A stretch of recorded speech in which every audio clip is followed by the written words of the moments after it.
बिस्मिल्लाहिर्रहमानिर्रहीम अस्सलामुअलैकुम। आज का जो एंजाइम का चैप्टर नंबर 3 है उसका लेक्चर नंबर 5 है और जो हमारा टॉपिक है वो ये है factors affecting the rate of enzyme action.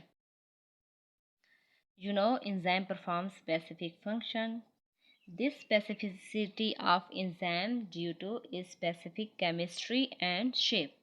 So some factor affect the rate of catalysis. कुछ फैक्टर हैं जो इसकी कैटालाइसिस पे अफेक्ट करते हैं। वो कौन कौन से फैक्टर हैं? वो फैक्टर हैं एंजाइम की कंसंट्रेशन, वो फैक्टर हैं सबस्ट्रेट की कंसंट्रेशन, टेम्परेचर एंड पीएच। सबसे पहले हम देखते हैं एंजाइम कंसंट्रेशन को।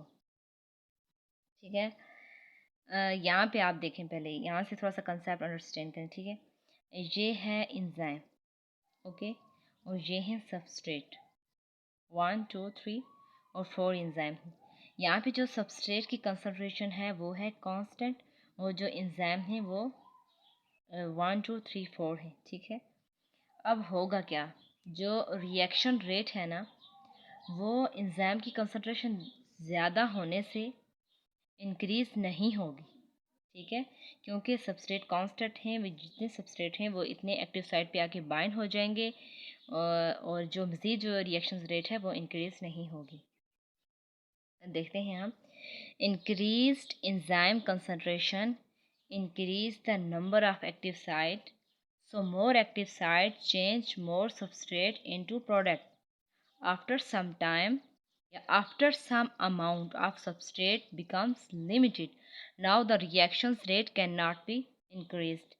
वो मैंने आपको पहले ही कंसेप्ट उसका दे दिया है कि एंजाइम कंसंट्रेशन ज़्यादा करने से जो रिएक्शंस की रेट है वो इंक्रीज नहीं होगी। सबस्ट्रेट की कंसंट्रेशन की बात की जाए, सबस्ट्रेट कंसंट्रेशन की, तो यहाँ पे जो एंजाइम की कंसंट्रेशन है वो जो अमाउंट है जो वो है वो कांस्टेंट है और जो सबस्ट्रेट कंसंट्रेशन है वो कांस्टेंट नहीं है, तो यहाँ पे भी रिएक्शन रेट इंक्रीज नहीं होने वाला। If the enzyme concentration is kept constant and the amount of substrate is increased, a point comes when further increase in the amount of substrate does not increase the rate of reaction.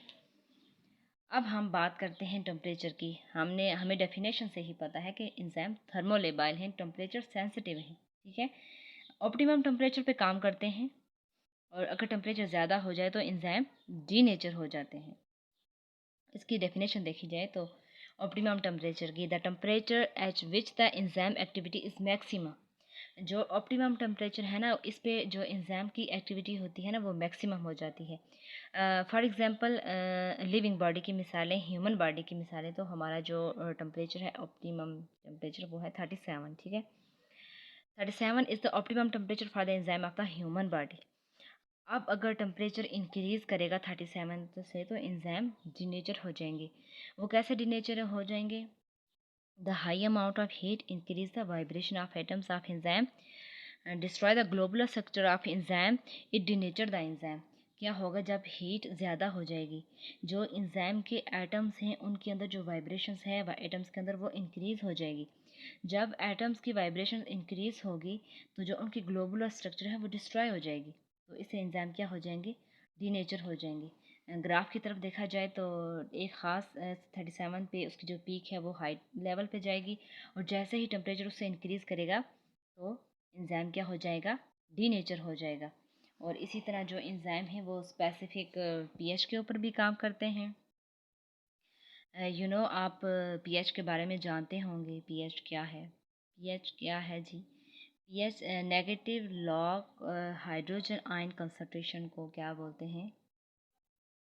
PH कहते हैं। ठीक है, ये एक scale है 1 से 14, 1 से 6 या 7 हम इसको एसिडिक कहते हैं, 7 न्यूट्रल नंबर है और 14 तक हम इसको बेसिक कहते हैं। ठीक है, और एंजाइम होते हैं हमारे सलाइवा में, हमारे आई स्ट्रियर में, हमारे ब्लड में।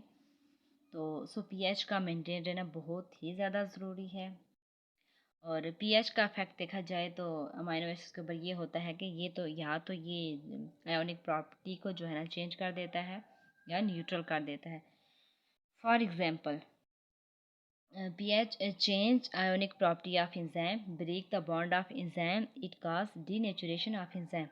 अब आपको पता चल गया कि यहाँ पे pH क्या करता है। जब pH चेंज होती है ना तो एंजाइम की आयोनिक प्रॉपर्टी चेंज होती है। जब एंजाइम की आयोनिक प्रॉपर्टी चेंज होगी तो एंजाइम के बॉन्ड टूट जाएंगे। तो जब बॉन्ड टूट जाएंगे तो एंजाइम डीनेचर हो जाएगा। और अब फॉर एग्जांपल पेप्सिन है, ठीक है, जो पेप्सिन है वो 2 pH पे वर्क करता है, ठीक है, ये स्ट्रॉन्ग एसिडिक कंडीशन में काम करता है। अब अगर pH चेंज हो जाती है, 4 हो जाती है, 5 हो जाती है, तो ये डिस्ट्रॉय हो जाएगा क्योंकि इसके बॉन्ड टूट जाएंगे।